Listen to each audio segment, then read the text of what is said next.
Today, we gather to explore not just signs, but souls, souls that have walked through fire, stood in silence, and endured storms the world never saw. This is not a speech about weakness. It is a declaration of quiet strength. If these 13 signs resonate with you, it is not because you are broken. It's because you survived, not in body, but in spirit. You have lived 1,000 emotional lifetimes in silence. Experience has carved wisdom into your bones. You don't seek attention. You've known the ache of nights that never ended. Gossip and chaos feel shallow compared to what you've endured. You sense pain in others like it's your own. You listen not just with ears, but with a soul that understands suffering intimately. It is in that silence that you found fragments of yourself again and again. You learn to read people because once you didn't, and it cost you deeply. Now your intuition is razor sharp. No one sees them. But they shape how you love, how you trust, and how you walk through life. You move forward not because it was easy, but because you refuse to let pain define you. Joy isn't just joy. Grief isn't just grief. Everything runs through your core like an earthquake. It's exhausting but real. People rely on you, not knowing that your strength was born from necessity, not choice. You want to let people in, but the cost of trust has been too high before. You don't do small talk. You seek truth, essence, meaning. Shallow waters no longer interest you. Pain forced you to grow, to change, to shed identities, and every time you emerged a little more whole. This is the greatest sign. You didn't let it destroy you. You allowed it to shape you, quietly, patiently, powerfully. If even one of these signs feels familiar, it means you're not alone. It means you've felt the weight of your own existence and chose not to collapse beneath it. That, in itself, is heroic. You didn't just survive, you transformed. And in that transformation, you didn't lose yourself. You found the real you, whole, complex, and infinitely worthy after surviving deep suffering. Many people begin to notice that parts of themselves have split off, pieces of emotion, memory, and identity that don't seem to fit into everyday life. These parts don't vanish, they retreat into the unconscious. There, they form what can only be described as the shadow, a hidden self shaped by pain, fear, and unmet needs. It holds the shame you couldn't speak, the anger you weren't allowed to express, and the grief no one validated. You don't have to look for the shadow. It shows up on its own, in yourself, doubt, your triggers, your emotional reactions that feel too big for the moment. It surfaces when you push people away without understanding why, or when you sabotage something good because part of you doesn't feel deserving. People who have endured deep suffering often carry this hidden weight. They walk into rooms aware of everything, energy, tone, tension, because they've learned to scan for threats. That hypervigilance becomes second nature, not out of paranoia, but from lived experience. This shadow isn't just a personal weakness. It's a psychological survival mechanism. When trauma overwhelms the conscious mind, it gets stored in layers the body and psyche can't easily access. That's why someone can seem perfectly fine on the surface, high, functioning, even successful, yet struggle deeply inside. The shadow doesn't ask for permission. It operates behind the curtain of your awareness. You may find yourself repeating patterns, falling for emotionally unavailable people, isolating when you need support most, or avoiding situations that require vulnerability. It feels frustrating, like you're stuck in loops. But these loops are the shadow trying to protect you in the only way it knows, by keeping you away from anything that resembles past pain, even if it costs your peace. The challenge is that the more you repress this hidden self, the more power it has over you. And yet, facing it isn't easy. It's uncomfortable to admit you carry resentment, envy, guilt, or rage. People who have suffered tend to moralize their healing. They want to be kind, positive, and grateful. But healing isn't always pretty. It's raw, Sometimes it looks like breaking down over something small, or finally admitting you're exhausted from pretending to be okay. You start to grow when you stop denying these parts of yourself.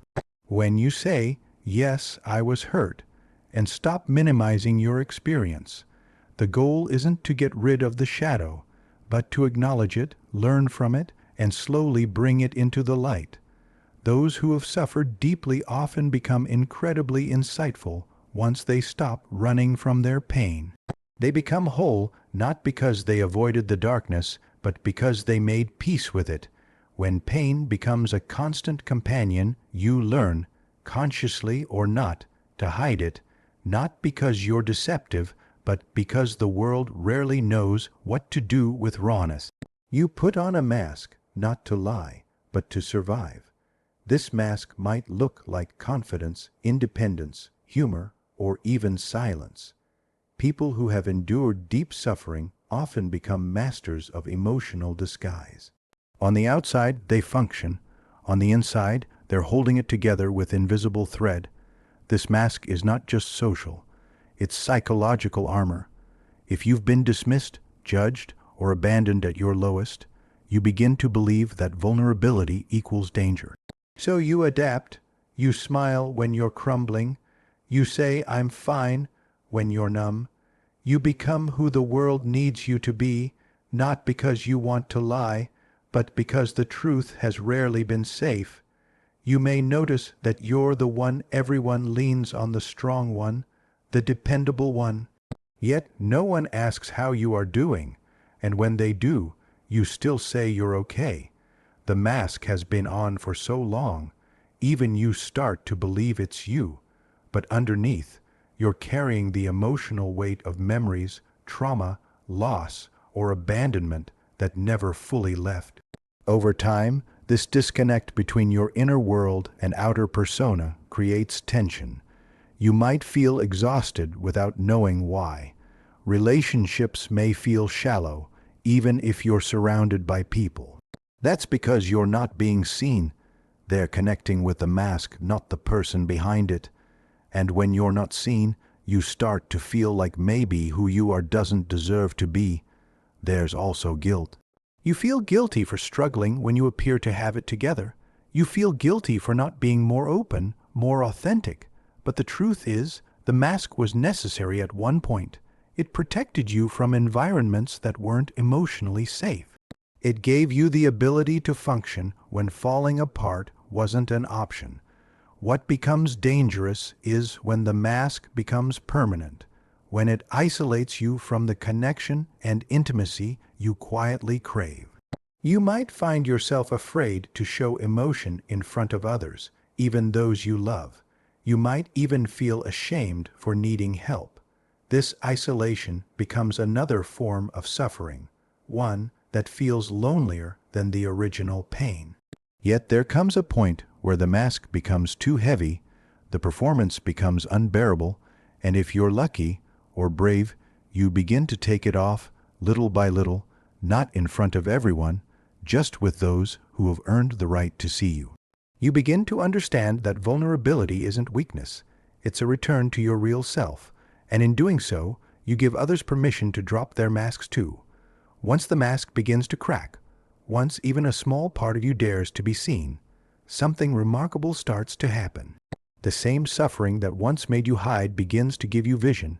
You start to notice things others miss, the tone behind a smile, the silence behind someone's "I'm fine," the weight behind someone's eyes.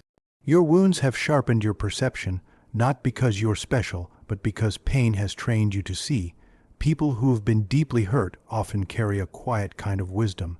They understand the unspoken language of suffering. They listen more than they speak, not because they have nothing to say, but because they know how much people need to be heard. You've been on the other side, feeling invisible, misunderstood, or dismissed, and you promised yourself you'd never let anyone else feel that way if you could help it. This is where your suffering transforms into insight. You start to notice how people cover their pain with anger, how shame hides behind perfectionism, how anxiety often masks a history of being controlled or criticized. You see patterns not just in others, but in yourself. You begin to connect the dots between your own behaviors and your past, and with that clarity comes a new kind of power, the power to choose differently. You no longer react blindly. You begin to respond with awareness. You recognize your triggers for what they are, rolled echoes, not current threats. You pause instead of lashing out. You reflect instead of spiraling. That pause, that ability to observe rather than be consumed, that is wisdom born from suffering. But this wisdom doesn't make life easier. In some ways, it makes you feel more alone. You realize how many people are still living inside their masks, repeating cycles they don't understand. You see how often the world avoids depth, preferring comfort over truth, and that can feel isolating. But even in that isolation, you begin to carry a quiet confidence, not because you've conquered pain, but because you've sat with it and listened. You no longer need to pretend to be unaffected. You're not trying to be unbreakable anymore. You understand that strength is not the absence of vulnerability. It's the ability to return to yourself after being broken. That return is your wisdom. You know what it's like to fall apart and rebuild. You know what it's like to lose parts of yourself and still find a way forward. That knowledge lives inside your voice, your presence, your choices. After wisdom comes the urge for something deeper, not just understanding, but integration. You realize that surviving isn't enough. Coping mechanisms kept you afloat, but they are not the same as healing. You begin to feel the tension between who you had to become to survive and who you're meant to be if you're to thrive. That tension marks the beginning of integration. Integration doesn't mean you forget your past or erase the pain. It means you stop resisting it. You stop dividing your life into before and after. You begin to see the wounded child, the angry teenager, the anxious adult, not as fragments, but as parts of one person who did what they had to do. You don't disown these selves, you welcome them back in, gently, without judgment. There's no quick path through this. It's not a straight line. You'll feel like you're making progress, only to be triggered again by something small, a comment, a rejection, a silence. But each time you revisit your pain with awareness, you soften your resistance to it. You begin to carry it differently, not as a burden, but as a chapter of your becoming. People who have suffered deeply often compartmentalize. They separate the pain from the present, hoping it won't interfere. But what's repressed leaks out in other ways, reactions, numbing, anxiety, or avoidance. Integration is the opposite of repression. It's saying, this happened, it hurt, and it shaped me, but it doesn't have to control me anymore. You begin to feel the difference between healing and pretending. Pretending looks like perfection, productivity, control. Healing looks like self-awareness, boundaries, emotional honesty. You stop trying to be fixed and start focusing on being real. And in that honesty, you allow room for softness, for the emotions you once buried to finally be felt. This process often comes with grief, not just grief for what happened, but for who you had to become to get through it. You mourn the time you lost in survival mode. You mourn the relationships you sabotaged because you didn't yet know how to connect. And you mourn the parts of yourself you silenced to make others comfortable, but with that grief comes renewal. Integration gives you access to a fuller range of emotion. Joy that's richer, love that's safer, peace that doesn't feel foreign. You stop performing strength and start embodying it. You start telling the truth, not just to others, but to yourself. The mask falls off not as an act of rebellion, but as an act of return. Wholeness opens the door to something even more profound, transformation. And here's the truth that many people avoid. Transformation rarely comes from comfort.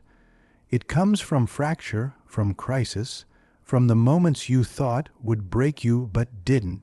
Suffering, when faced with courage and self-honesty, becomes the forge in which the most authentic version of you is created, you start to realize that the worst parts of your journey didn't just hurt you, they shaped you. The betrayals that shattered your trust taught you discernment. The loneliness that felt unbearable gave you the ability to be with yourself. The heartbreak that made you question your worth helped you build it from within. These were not just wounds, they were invitations to change. Transformation isn't a single event.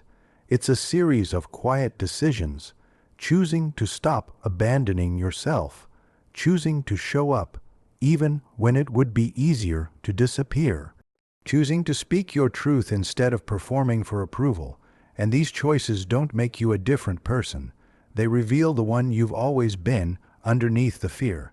People who have endured deep suffering often stop chasing surface-level goals. They've been stripped down. They no longer care about impressing anyone. What they want now is peace, authenticity, depth, and that desire becomes their compass. They build slower, with intention. They let go of relationships that demand their silence. They gravitate toward what feels emotionally safe, not just socially acceptable. And here's the irony: in that shedding of roles, of personas, of old identities, they begin to shine, not in a loud or flashy way, but with a quiet gravity. Others can feel it. There's something solid about them, something trustworthy. That's what happens when you stop running from your suffering and start learning from it. You stop reacting to life and begin creating it from a place of alignment. Transformation doesn't mean you'll never hurt again. It doesn't mean the past disappears.